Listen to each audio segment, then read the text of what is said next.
વડોદરાની માંજલપુર વિધાનસભા પેટા ચૂંટણીમાં ભાજપ બંને રાઉન્ડમાં આગળ।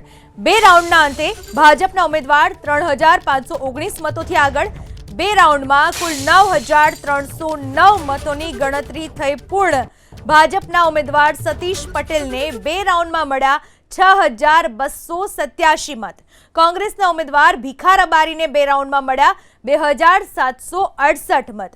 બંને રાઉન્ડ મળીને અત્યાર સુધીમાં નોટામાં પડ્યા 254 મતો।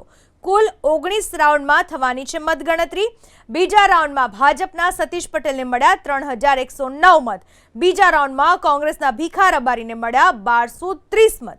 આ વિશે વધુ માહિતી આપવા આપણી સાથે જોડાઈ ચૂક્યા છે મારા સંવાદદાતા લોરેન્સ પરમાર। લોરેન્સ, 2008 જ્યારથી નવું સીમાંકન થયું ત્યારથી આ બેઠક અમલમાં આવી અને ત્યારથી આ બેઠક ભાજપનો ગઢ રહી છે। અત્યારનું ચિત્ર શું કહી રહ્યું છે? અત્યારનું ચિત્ર સ્પષ્ટ છે અને તમે પહેલા જ જે વાત કરી અને આંકડા પણ તમે બતાવ્યા છે। એટલે સત્યેન્દ્ર પટેલ, સતીશ પટેલ ભારતીય જનતા પાર્ટીના તેઓ આગળ ચાલી રહ્યા છે। 3519 મતથી આગળ ચાલી રહ્યા છે કોંગ્રેસના ભીખાભાઈ રબારી કરતા।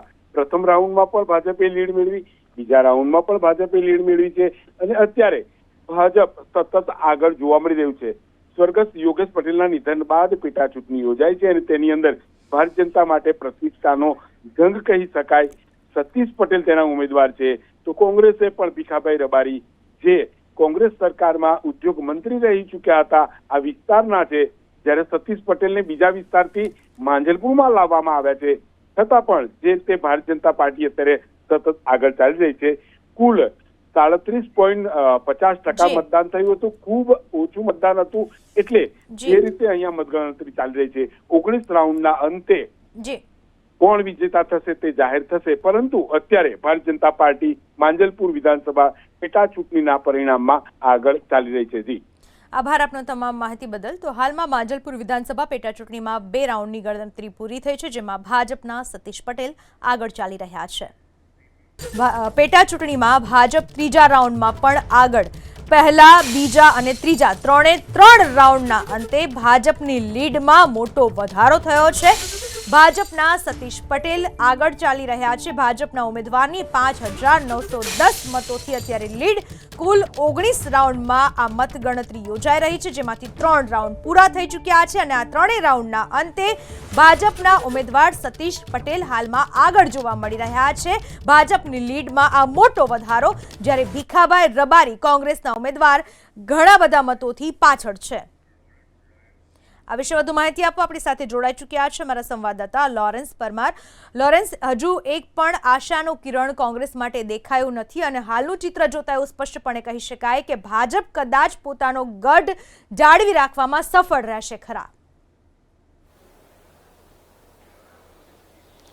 પૂનમ, બિલકુલ ભારતીય જનતા પાર્ટી સતત 3 રાઉન્ડમાં સતત આગળ ચાલી રહી છે। ભારતીય જનતા પાર્ટીના સત્યેન્દ્ર પટેલ 4000થી વધુ મતોથી અત્યારે આગળ ચાલી રહ્યા છે। ભીખાભાઈની વાત કરીએ તો તે ઘણા પાછળ છે, બંને વચ્ચે સીધી સ્પર્ધા છે। વડોદરાની અંદર વાત કરીએ તો માંજલપુર વિધાનસભા બેઠક જે સ્વર્ગસ્થ યોગેશ પટેલનો ગઢ હતો, ભારતીય જનતા પાર્ટી સતત જીતતી આવતી હતી ને હવે પ્રતિષ્ઠાનો જંગ અને તેની અંદર સતીશ પટેલને જે ટિકિટ મળી છે, છાણીથી અહીંયા આવ્યા છે, બહુ ચર્ચાઓ થઈ, પરંતુ જ્યારે હવે પરિણામ જાહેર થઈ રહ્યા છે 37.50% મતદાન થયું છે। એ દિવસે વરસાદ પણ ન હતો, એટલે ક્યાંક ને ક્યાંક જે મતદારો છે તેની અંદર જે ઉત્સાહ જોવા મળવો જોઈએ તે ઉત્સાહ જોવા મળ્યો ન હતો। ખૂબ ઓછું પરિણામ, જે કહી શકાય કે ખૂબ ઓછી માત્રામાં મતદારો બહાર નીકળ્યા હતા, એ ભાજપ માટે ચર્ચાનો વિષય છે। સંગઠન મજબૂત હોવાની વાત હતી, તમામ જે 4 વોર્ડ લાગે છે તેની અંદર પ્રચાર પ્રસાર, તો સાથે કોંગ્રેસ પણ અહીંયા દાવો કરી રહી હતી, કેમ કે આ જ વિસ્તારમાંથી આ પહેલા જે જીતી ચૂકેલા ભીખાભાઈ રબારી જે કોંગ્રેસ સરકારની અંદર ઉદ્યોગ મંત્રી પણ હતા, તેમને 30 વર્ષ બાદ ફરીથી ટિકિટ આપવામાં આવી હતી, તેઓ પણ જીતનો દાવો રજૂ કરી રહ્યા હતા। પરંતુ જે રીતે અત્યારે આંકડા સામે આવી રહ્યા છે, સર્વપ્રથમ બેલેટ પેપરની જે ગણતરી થઈ સવારે 8 વાગે, 8:30 બાદ અહીંયા સતત ઈવીએમની અંદર ગણતરી 3 રાઉન્ડ પૂરા થઈ ગયા છે। ભારતીય જનતા પાર્ટી આગળ છે। 19 રાઉન્ડની અંદર જે મત છે તેની ગણતરી થશે, પરંતુ અત્યારે ભારતીય જનતા પાર્ટી વિજય તરફ આગે કૂચ કરતી જોવા મળી રહી છે।